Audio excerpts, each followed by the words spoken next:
Sarap, saka legit. Sarap. Ubo naman. Yung nanggugulo kasi tayo.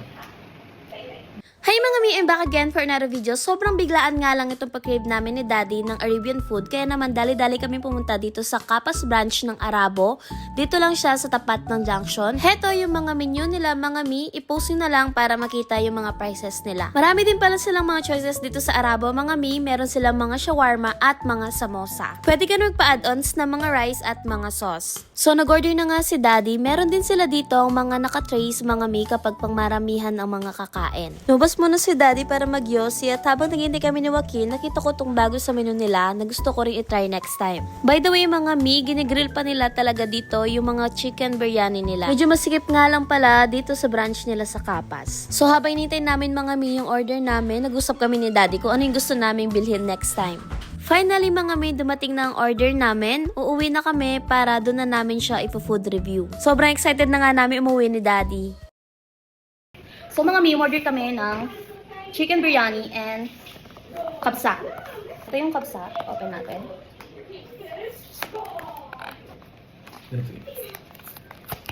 Wow! Ang ganda. This is kabsa. And ito naman yung chicken biryani.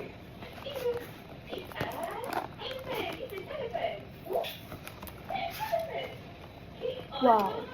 Meron pa siyang fries, and then pipino, and then vegetables. Ito, meron lang siyang parang garlic ata to, onion na. Tapos meron din siyang sauce. And then white sauce, and then ito yung spicy niya. Lalagyan na natin siya dito. Excited na guys. Actually, lagi dinadal to ng mga in-laws ko kapag meron kaming get together, lalo na kapag holidays. Then ito naman yung hot sauce. Yun. And since si Daddy may alam sa mga lasa ng mga ito, siya ang ating special guest ngayon. Daddy, come on na! So yun guys, try na namin ni Daddy. Ano gusto mo try? I think this one first. Kabsa. Kabsa? This one, ito yung kabsa. Ito yung chicken biryani. Chicken biryani. Ito yung madalas namin kinakain guys. Pinadala ng mga in-laws ko. And then ito naman yung laging kinakain ni Daddy sa Saudi. Yung chicken kabsa. So, ako muna yung try sa kabsa. Ayun. Hindi ako nakakamay na. Magkakamay ka? Ay. Dito na kinakain to. Kamay. Use your hand. Dito tayo sa chicken. Nalagyan natin ng konting white sauce. And then, hot sauce. Tapos meron din silang isa. This one. Yan.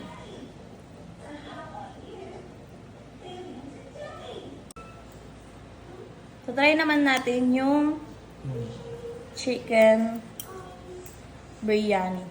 So, ito yung white sauce. Kumalikot. Then, konting hot sauce.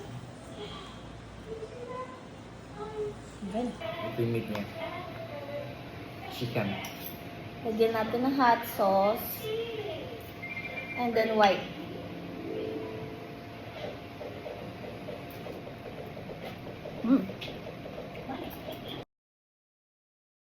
Pero sila ginamit basmati. Same. Saka more on onion siya. Ano ba mati? Basmati rice. Yung mahaba yung mga sugar. Same na ginagamit sa Saudi Arabia. Sarap. Sarap siya. I think mas masarap yung itong Kabsa. Okay. ano ito kabsa. Ito kasi lagi ko kinakain. Saka ito yung accord kasi medyo mahal yung Biryani. Kasi ito beef. Kaya may tinadin na biryani sa Middle East. Mas mahal lang to kasi nasa 200 plus to. Pero dito ako sanay kasi mas mura to kasi yung sa Saudi Arabia. Yun na, subo. Kinakain ko na pala guys itong chicken biryani. Usap namin ni Daddy. Mamaya usap ulit kami. Para sa akin, mas masarapan din ako sa chicken kabsa. Papa, ano masarap ka?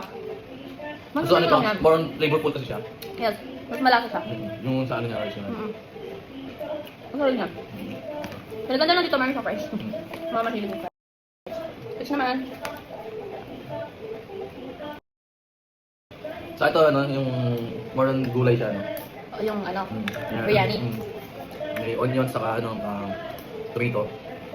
Ito naman, mas marami lang siyang mga flavor na nilalagay. Mga herbs, Mga herbs. spices. Ano? By the way, sa kabisa pala guys, ito talaga yung sinasawsaw nila, diba? Yan. Pero gusto lang namin sila lalagyan ng white sauce at saka itong chili sauce. Pero ito talaga yung sauce ng kabisa. Number 1 ng shawarma. Yan yung mga ano nila. Shawarma, mga hummus, mga kubus, mga ganyan. Tapos Ano lalagyan yung kubus? Yun yung tinapay na parang pitarap siya. Tapos ano mo lang. Minsan niya dinalagay. Yung sabi sa shawarma, yung pitarap na yun. Ito ang camel.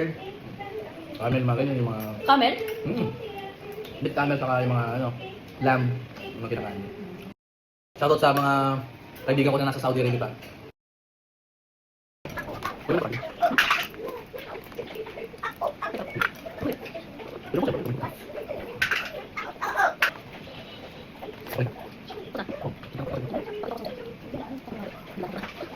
Hi guys, ubos na. Thank you so much for watching.